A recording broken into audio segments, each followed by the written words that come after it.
Kita ada cikgu. Cikgu itu kita kenal. Dia seorang yang kurang baik dan tak pernah, orang kata apa, cederakan kita. Cuma kita tahu dia ada satu pantang larang. Satu je pantang larang dia, jangan tak buat kerja rumah. Nampak tak? Sifat baik banyak. Dan sifat baik itu menyebabkan kita kasih dan sayang pada dia. Tapi sifat yang menurunkan kita tadi itu pun perlu juga untuk gerakkan kita untuk mampu untuk boleh buat kerja sekolah tadi. Sebab tak semua orang yang boleh buat kerja sekolah tak rasa kasih pada cikgu. Adalah juga. Adalah juga sebab cikgu baik dengan dia, masa tak patut. Ada setengah orang jiwa dia macam tu. Ada setengah orang lagi kita tak patut saya bawa dia sekolah. Ada juga yang tu perlu pada sifat tadi. Nah, macam itulah manusia. Dia perlu ada yang menolak dan yang menarik. Yang itu kita sebut selalu push and pull tadi. Memang kalau kita tengok orang tak cinta manusia ni memang penuh perancangan yang cukup teliti. Sifat manusia tu ada yang jenis payah dengan cara yang lembut, kena letak dengan cara yang keras dan kasar sedikit. Allati takabbara amma yujibu nuqsanan aw hajatan. Maksud sambungan dia kata yang mana takabbar. Takabbar ni meninggi diri, tak perlu ataupun bebas daripada apa-apa saja yang membawa kepada kekurangan, amma yujibu nuqsanan aw hajatan. Orang ni bebas daripada segala perkara yang menunjukkan kepada berhajat, perlu kepada orang lain ataupun menunjukkan kepada kekurangan. Itu maksud al-mutakabbir, yang maha besar dan maha tinggi. Dan ambil satu lagi makna, dia kata awil muta'ali, yang maha tinggi. Maha tinggi kedudukannya. Maksud maha tinggi ni maha tinggi kedudukan dia. Kedudukan Perdana Menteri tak sama dengan kedudukan Timbalan Perdana Menteri. Walaupun Timbalan Perdana Menteri boleh jadi tinggi lagi dari segi fizikal daripada Perdana Menteri. Tak pernah faham. Sifat tinggi besar ni sifat makhluk. Tapi bila kita sebut Allah Ta'ala ni sifat al-muta'ali, maha tinggi, tinggi di segi kedudukan dan darjatnya. Al-muta'ali an sifatil makhluqat bilatihi wa sifatihi al-aliyah, yang maha tinggi, jauh daripada segala sifat makhluk, bebas daripada segala sifat-sifat yang lemah ini. Sifat-sifat makhluk sama ada pada zatnya ataupun pada sifat-sifatnya yang maha tinggi. Awil malik alladhi la yazulu sultanuhu, ataupun salah satu makna al-mutakabbir ni ialah raja yang tidak akan tergugat ataupun yazul ni hilang kerajaan dan kekuasaannya. Allah Ta'ala lah satu-satunya raja yang tidak akan tamat dan tidak akan hilang kekuasaannya. Kita boleh tengok berlaku depan mata kita hari ini. Berapa ramai raja-raja dan juga penguasa-penguasa di negara Arab yang kadang-kadang sampai tahap sebelum berlaku orang kata apa Taurah ini, kita tak terbayang pun kata dia akan terguling daripada kerajaan dia. Kita tak terbayang pun. Bahkan kita rasa macam mungkin kursi dia rebut dulu daripada dia. Kita sampai tahap macam tu. Kita rasa dia takkan sebab dengan kekuasaan, dengan apa yang dia buat, sebab kita rasa mustahil orang boleh gulingkan dia. Tapi dengan kehendak Allah Ta'ala, dalam masa sekelip mata berubah kedudukan. Sebab apa yang berkuasa sebenarnya Allah Ta'ala. Allah Ta'ala satu-satunya raja yang tidak akan hilang dia punya kekuasaan. Sebab tu sifat-sifat ini penting kepada orang yang jenis. Kalau orang yang jenis zalim ni kebanyakan dia alqa dan lalai kepada sifat-sifat Allah Ta'ala. Lalai kan, alqa dan sifat Allah Ta'ala. Bila terkena sekali, masa tu barulah dia akan sedap. Bila dia terkena tu, barulah dia akan rasa sedap dan rasa terkenal lah dengan sifat. Kita minta Allah Ta'ala jauhkanlah kita daripada benda-benda seperti itu. Minta Allah Ta'ala bagi kita ni dapat kekuasaan walaupun kecil, kena latih untuk tawaduk. Dapat kedudukan, dapat kekuasaan walaupun kecil, kena latih untuk tawaduk. Jadi abang, baru jadi abang, itu pun tak pilih, bukan melalui kita punya usaha pun. Kita keluar dulu nak buat macam mana. Jadi abang, Pun dah bangga dengan adik. Hang, you also vegan? Tak buat makan? Aku lah makan.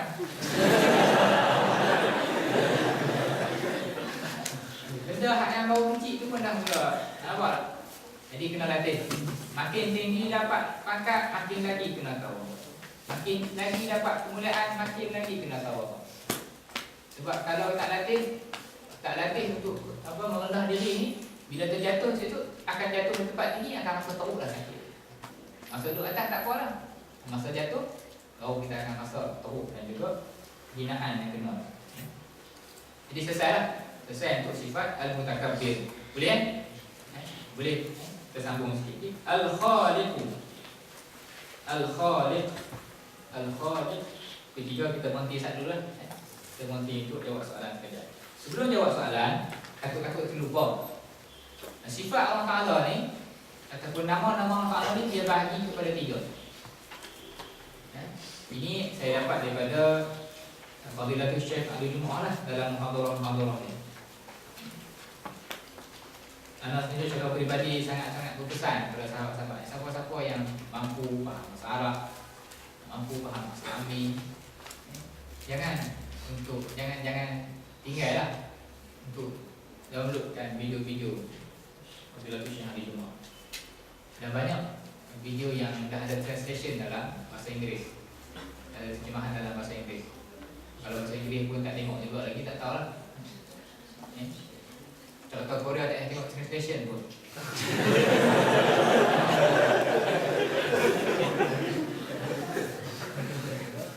Tak payah tengok pun dah boleh setiap lah.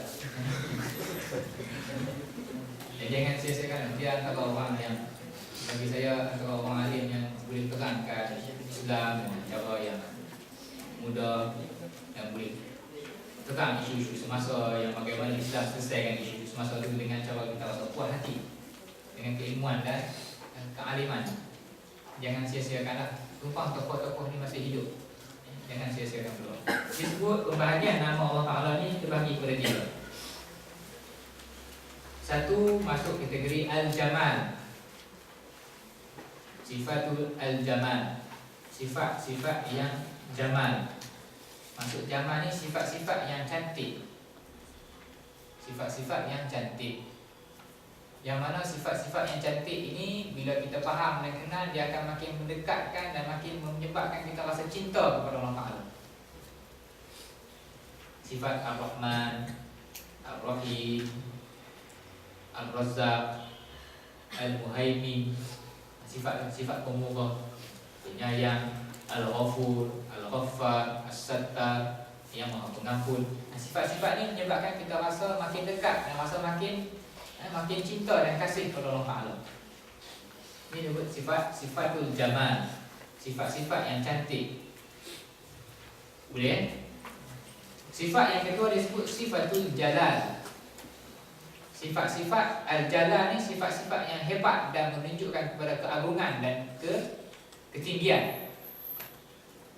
Fungsi sifat ni ataupun sifat ni, kesan dia kepada kita bila kita faham, dia akan menimbulkan rasa hormat dan rasa bimbang dan gerun kepada Allah Ta'ala.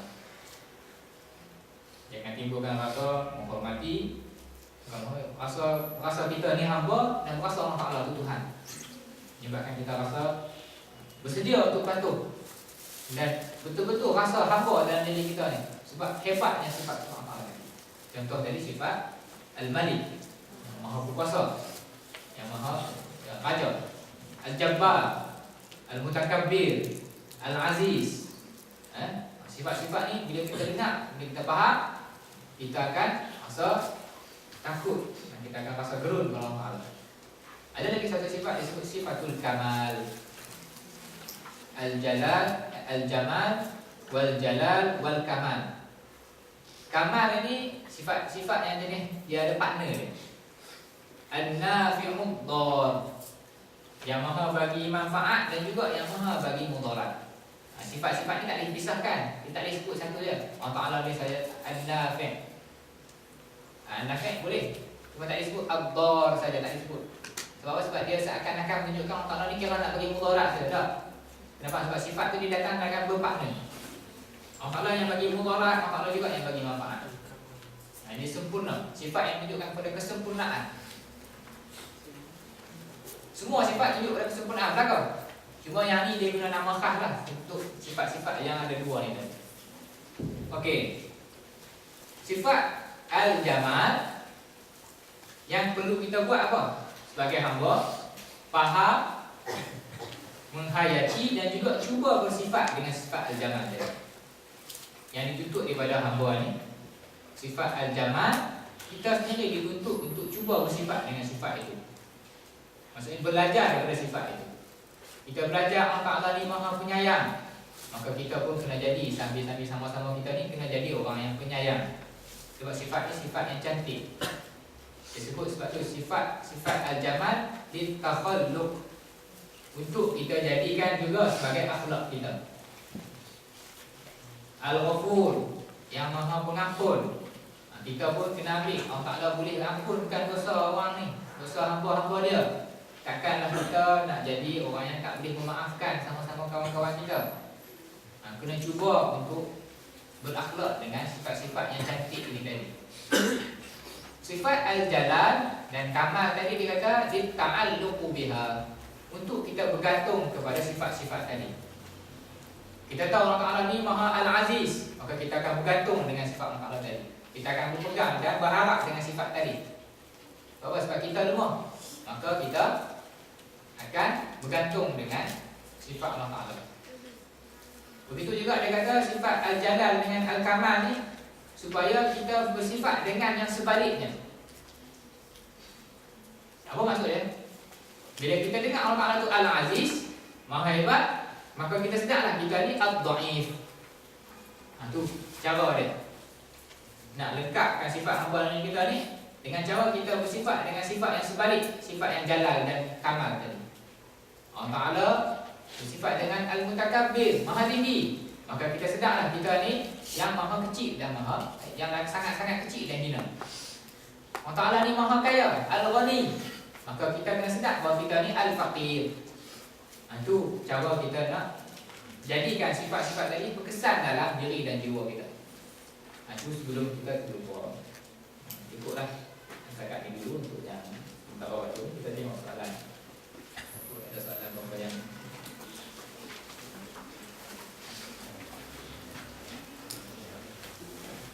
soalan tentang bila Ustaz bercerita tentang sifat Allah Ta'ala Al-Aziz, teringat tentang Syria. Minta Ustaz berceritakan tentang peristiwa-peristiwa yang sedang berlaku ketika ini. Bila kan kepentingan Islam akan datang. Saya tak akan sebut bila apa-apa peristiwa, semua cukup yang saya sebut. Macam kita yakin tadi, Allah Ta'ala akan bagi kemenangan itu bila sampai masanya yang sesuai. Boleh tak kita sama-sama sepakat dengan perkara ini? Allah Ta'ala akan bagi kemenangan dan pelepasan kepada saudara-saudara itu bila sampai masanya yang sesuai. Kita tak tahu bila. Cuma kita jangan berhenti daripada berdoa. Jangan berhenti daripada cuba bantu sekadar apa yang mampu. Boleh? Itu saya yang saya maksud. Jangan berhenti-berhenti berdoa lah. Jangan kena yakin lah. Yang pertama, satu kena faham. Janganlah kita nampak bila sahabat-sahabat kita tu diuji dan dibunuh. Kita nampak benda tu, kita nampak seakan-akan buruk di sudut mata kita saja. Sebab kita kena sedar, orang-orang yang cedera itu dapat pahala berjuang. Kan benda tu baik juga pada mereka. Dan nak sebut disebut baik untuk kita rawat hati kita lah. Kita tengah sedih kerana mereka sedang diuji. Nak rawat rasa sedih tu, kita sebut juga kata Allah Ta'ala ni di samping kita kena minta mereka selamat, kita kena sedar juga mereka sedang dapat pahala yang besar, sedang berjuang ketika ini. Ketika itu kita dapat redakan perasaan sedih tadi, dan kita akan terus berdoa kepada mereka. Boleh? InsyaAllah.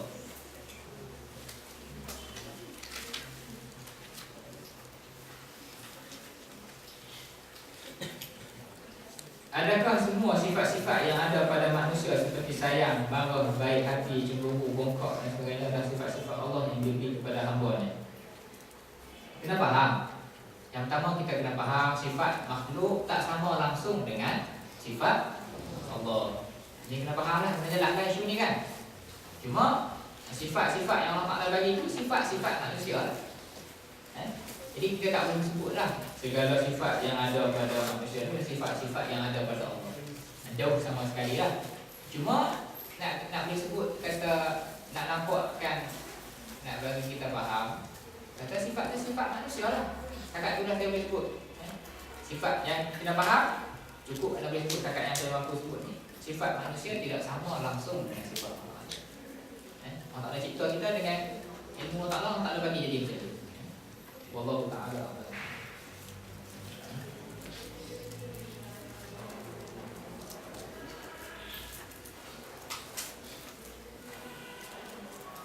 Boleh tak terangkan mengenai ayat Allah mengeluarkan hidup daripada yang mati, itu juga sebaliknya. Yuhyi wa yumiit, yukhrijul hayya minal mayyit wa yukhrijul mayyita minal hayy. Ayat itu khususnya samalah maksudnya dengan yuhyi wa yumiit juga. Cuma anda nak pesan, ini pesanlah disiplin menerangkan ayat Al-Quran. Ini terutama kepada nuqabah, nakit-nakit ataupun siapa-siapa sajalah yang terlibat dengan gerakan dakwah, ceramah. Kena ingat, sekiranya kita belum sampai tahap mampu untuk memahami ayat Quran secara sendiri, kita belum mahir bahasa Arab, kita belum mahir usul tafsir, kita belum mahir bagaimana nasib masuk. Ketika itu, cara kita untuk faham ayat Quran ni mesti rujuk kepada kitab-kitab tafsir yang diiktiraf dalam dunia Islam. Cara dia mesti rujuk kepada kitab-kitab tafsir yang diiktiraf. Kita ada banyak kitab tafsir dan kita tahu tokoh-tokoh yang diiktiraf itu dalam mensyarahkan dan menerangkan makna ayat Al-Quran. Jangan buat pandai-pandai. Hatta kalau dia tu ustaz sekalipun, kena ingat ni. Hatta kalau dia ustaz sekalipun, kalau dia bukan ahli, kadang-kadang dia akan ceramah. Dia ceramah tu dia pakai macam apa, dia terang ikut suka dia saja. Kena tegur orang macam ni. Hatta dia ustaz sekalipun. Saya ustaz, saya boleh banyak tentang tarbiyah, saya boleh didik kamu, saya boleh buat kemulai kepada kamu, jadi saya boleh terangkan yang buat itu suka saya. Tak boleh lah. Kena berhenti takat kemampuan kita. Kita kena reti dekat mana kita kena berhenti. Boleh faham tu? Kita kena reti di mana kita kena berhenti. Kena tahu kat mana kita berhenti, level kita. Jadi macam ni, ada kitab-kitab tafsir disebut maksud yukhrijul mayyita minal hayyi wa yukhrijul hayya minal mayyit, ni maksudnya samalah, menghidupkan yang mati dan mematikan yang hidup. Cuma detailnya pakak-pakak tunjuk kitab tafsir lah. Tanya Ustaz beli. Boleh senang kan main Iskandariah ni. Soalan tak tahu nak sebut, suruh tanya Ustaz beli. Sungguh sebab apa? Sebab Ustaz Akli memang orang yang ada keahlian. Orang yang ada keahlian dan kemampuan untuk kita rujuk yang lain. La nuzakki ahadan Allah nasaru kadzalik. Bukan. Ini ucapan ni sunnah bila kita puji orang disebutkan ucapan. Maksudnya kita puji itu bukan mata-mata saja nak puji. Atas dasar kesenutan kita sebut kemampuan yang ada pada dia.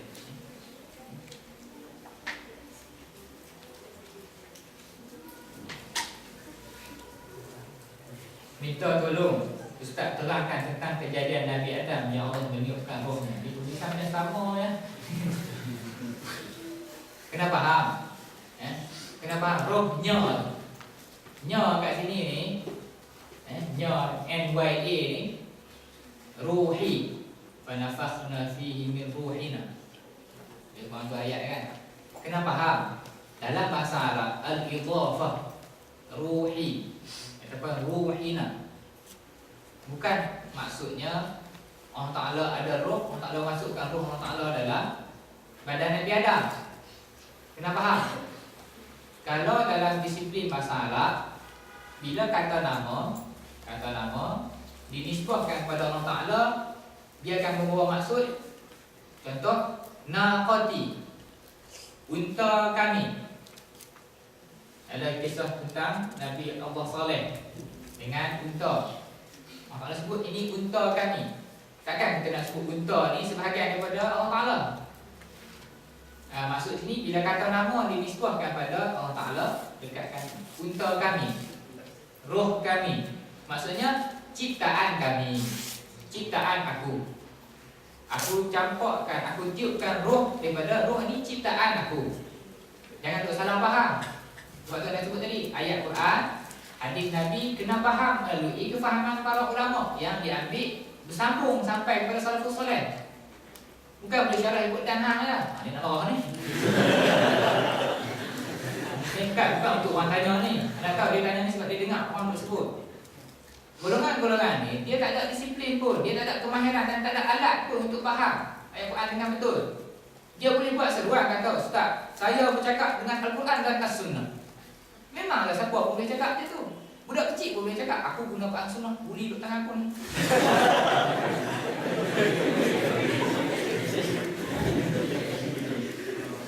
Masalahnya lah pada cara faham yang betul. Masalahnya bukan guna Quran dan guna Sunnah. Masalah pada cara faham Quran dan cara faham Sunnah tadi. Betul atau tidak cara tadi? Sebab tu kaedah dia kena reti. Berikut langsung orang yang tanya sampai mesej dia masukkan ditiupkan rohnya itu adalah roh yang tak ada cipta. Bukan yang kata Allah Ta'ala ada roh ada apa. Wallahu a'lam.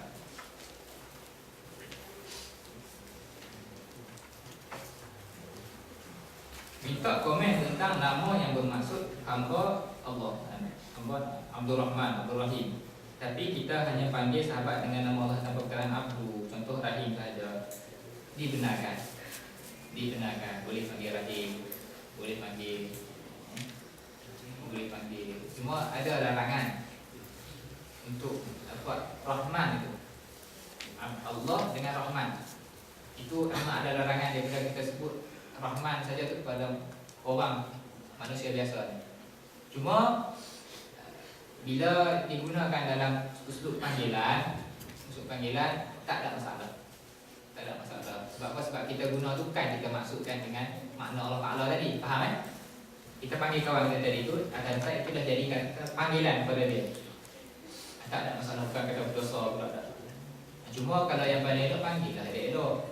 Ini nama Abdul Rahim panggil Im. Nama Abdul Rahman panggil An. Tak kenal langsung kan? Boleh? Tak ada masalah sebab dia dah jadi panggilan. Yang elok ni panggilan. Nama ni panggil Cok. Habis nama semua kotak.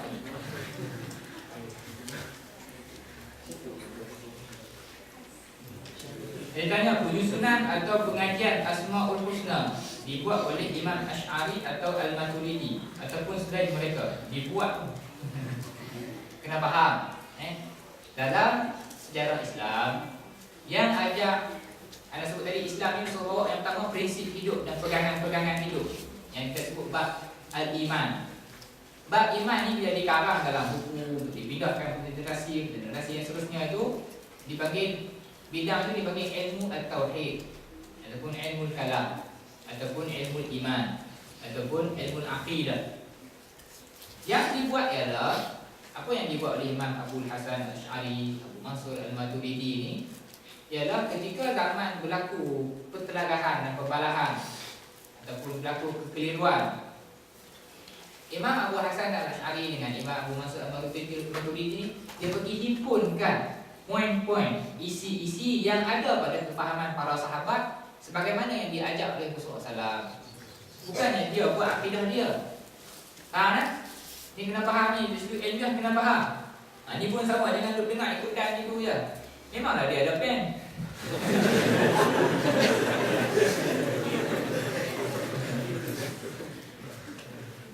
Imam Abu Hasan Asy'ari dan Imam Abu Mansur Al-Maturidi rahimahullah ta'ala, apa yang dibuat cuma mereka himpunkan balik, rekod balik apa yang ada pada kefahaman para sahabat dan para tabi'in.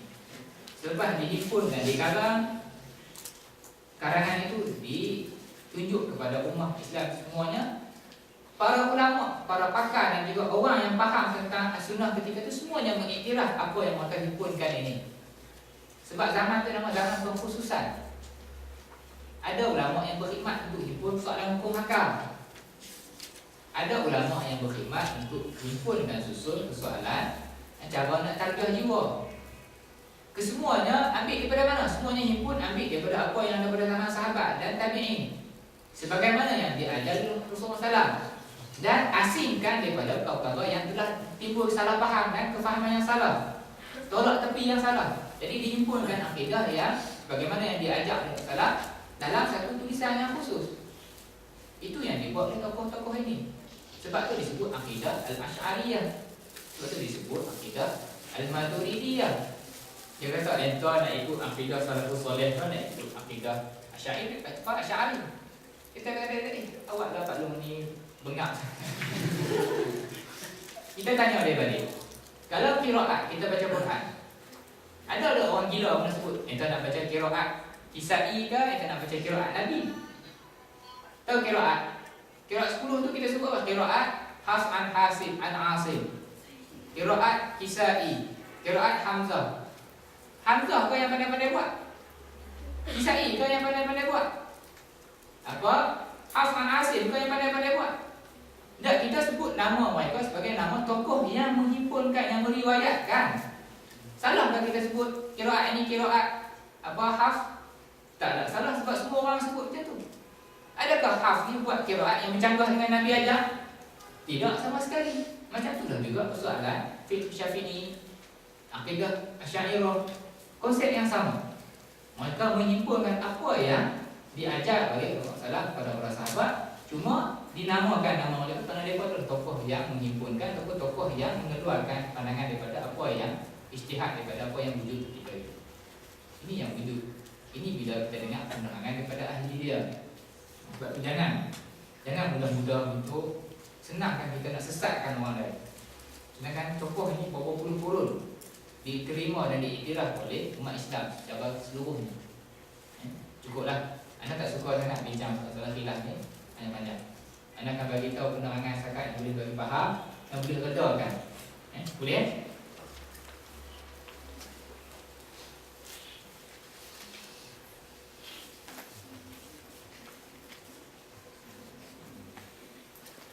Salah Ustaz, kat mana nak download video Syekh Ali Jumaah? Kat komputer awak lah.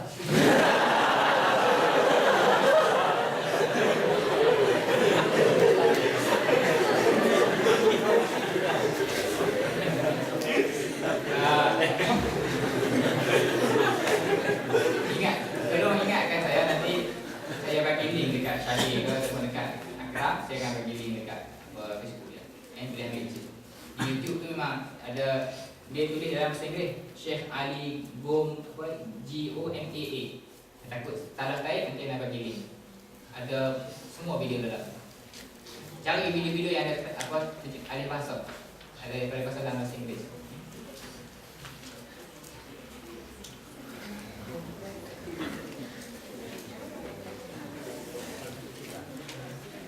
Assalamualaikum. Bagaimana untuk sentiasa memastikan iman terjaga untuk sentiasa mengingati Allah Ta'ala? Yang ditanya pun sama lah masalah dengan kita semua. Yang tanya pun tak boleh nak jaga orang mana sangat. Sama, kita sentiasa berhadapan dengan cabaran. Keluar depan tu tengok macam biasalah, turun-turun tu dah nampak dah orang tak pakai tudung pun semua. Hari jalan-jalan pula dengar orang mumpat, kita berdepan kaki.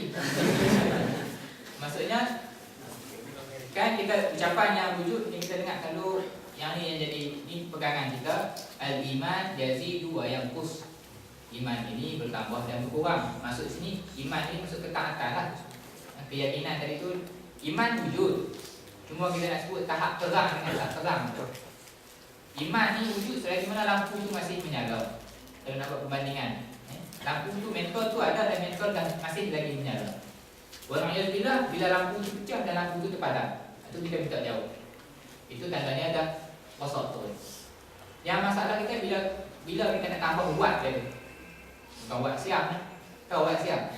Oh, dah tahu lah. Buat siap tu tak kurang siap lah. Untuk car. Maksudnya buat dia punya tahap lampu tu, keterangan. Keterangan tahap terang dia tu lah. Cara dia macam mana? Cara dia yazidu bit-ta'ah. Yang bertambah dengan kita tambahkan ketaatan. Cuma apa yang saya boleh sebut, kita main kelas kita rasa semangat, keluar kelas rasa down. Kita main kelas kita rasa semangat balik, kita keluar kelas kita rasa down. Yang ni janganlah kita rasa lemah semangat. Sebab Yang ini juga yang diaju oleh sahabat Rasulullah sendiri, Sayyidina Huzaifah. Pernah dengar kot kisah Sayyidina Huzaifah kata, aku telah jadi munafik, aku telah jadi munafik. Itu saya, ni Huzaifah tengok kita, ni Sayyidina Huzaifah. Kena sebut, dia sebut nama sahabat ni, kita kena sebut doa. Radhiyallahu ta'ala anhu ajma'in. Sayyidina Huzaifah kata, aku dah jadi munafik, saya ikut teriak kat luar, kat depan. Dalam depan orang ramai lah. Saya nak buka main tanya apa siapa yang tiba-tiba hang aku jadi munafik ni, wahai Huzaifah. Huzaifah kata, aku duduk dalam majlis Rasulullah, dia sebut ni. Aku bila duduk dalam majlis Rasulullah, aku rasa seakan-akan aku nampak syurga, aku nampak neraka, aku ingat akhirat. Maknanya yakin sungguh-sungguh. Tapi bila aku balik kepada ahli keluarga aku, bila aku balik jumpa anak isteri aku rasa tak sama, tahap dia sama dengan yang aku duduk dalam majlis Nabi tadi. Ini masalah yang dihadapi oleh Sayyidina Huzaifah. Sayyidina Bakar kata apa? Kalau macam tu, aku pun sama jadi munafik juga. Aku pun sama-sama munafik. Pakat teriak dua orang. Kalau pakat dua orang risau dan bimbang. Jadi dua orang pergi balik jumpa masalah. Masalah kata apa kat mereka? Sa'atan. So kata apa? Dah ini benda yang biasa berlaku. Benda biasa berlaku. Bukan tanda bila kamu keluar dan balik masa tahun tu kamu dah jadi tak mukmin dah. Dah semua masih mukmin lagi. Cuma memang ada masa yang kita rasa semangat, ada masa yang kita rasa rehat dan kita rasa down. Jadi setiap masa itu ada cara untuk atasi dia. Ada masa kena bagi masa pada ahli keluarga. Ada masa kena main, ada masa kena jalan, ada masa kena belajar. Cuma apa yang masalah sebut? Hujung orang sebut, lau tadumuna ala dzikrillah ataupun lau tadumuna ala dzalik, sekiranya kamu berterusan. Maksud itu yang berterusan berada dalam majlis Rasulullah tadi dan berterusan dalam zikrullah, la safahatkumul malaikah. Kamu boleh tengok malaikat main salam tangan dengan kamu. Nak bagi tahu apa? Bila kamu berterusan dalam keadaan zikrullah dan kamu berterusan duduk dalam majlis ilmu, maka kamu akan iman kamu sampai tahap iman tinggi ni sampai tak boleh nampak malaikat, seakan-akan boleh nampak malaikat main salam dengan kamu. Rasulullah nak apa? Yang boleh bagi naik balik semangat tadi dua jalan. Yang paling cepatlah dua jalan. Satu, hadir majlis ilmu. Pastikan seminggu sekali tu ada majlis pengajian. Betul dah sebut tadi. Biar dia jadi jangka masa panjang kita punya jadual hidup. Seminggu sekali ada kelas kita akan pergi belajar tentang Allah Ta'ala, belajar tentang Rasulullah. Ada 6,000 ayat Quran. Dia target seminggu aku nak faham satu ayat Quran. Kita hadir kelas-kelas yang boleh bagi kita faham makna-makna ayat Quran, kelas tafsir. Ataupun kita cari kelas-kelas yang boleh bagi kita faham ucapan-ucapan Rasulullah bila nak faham hadis. Yang ini pengajian jangka masa panjang, tak akan tamat dan tak akan mati. Sampai kita mati lah. Sebab 6,000 ayat. Kalau seminggu satu ayat, setahun baru 50 ayat. 54. Sambung sikit. 10 tahun baru 500 ayat. Nak dapat 6,000, ubah kali kira. Tak boleh kira tu. Ini nak bagi tahu yang tu pengajian untuk jangka masa panjang. Pastikan kita berjalan dalam keadaan macam tu. Maknanya insya-Allah iman kita dan juga keyakinan kita walaupun rendah macam mana pun sepanjang perjalanan masa berhadapan dengan cabaran tu akan sentiasa di refresh semula. Refresh semula masa Melayu lupa ni. Kita dapat tajdid balik. Kita dapat segarkan semula. Itu cara yang Tuhan ajak. Yang pertama hadir majlis ilmu. Sebab Tuhan kata duduk dalam majlis aku. Majlis Rasulullah tak ada orang. Yang ada apa? Yang ada warasatul anbiya. Warasatul anbiya para ulama lah. Hadir dalam majlis dia, dengar ucapan-ucapannya, dengar nasihat-nasihat mereka yang mereka syarahkan Al-Quran, syarahkan hadis, mereka terangkan tentang Rasulullah, mereka terangkan tentang Allah Ta'ala, mereka terangkan tentang ajaran Islam. Yang ni akan kukuhkan iman kita. Ini cara yang pertama, yang paling asas. Jangan tinggal. Sibuk macam mana pun pastikan seminggu sekali ada sejam ataupun 2 jam kita peruntukkan untuk bahagian pengisian jiwa. Lepas tu pergilah kerja. Kerja tu tanggungjawab fardu kifayah. Jadi doktor, jangan tuang kelas, jangan buat balik nanti tuang hospital pula.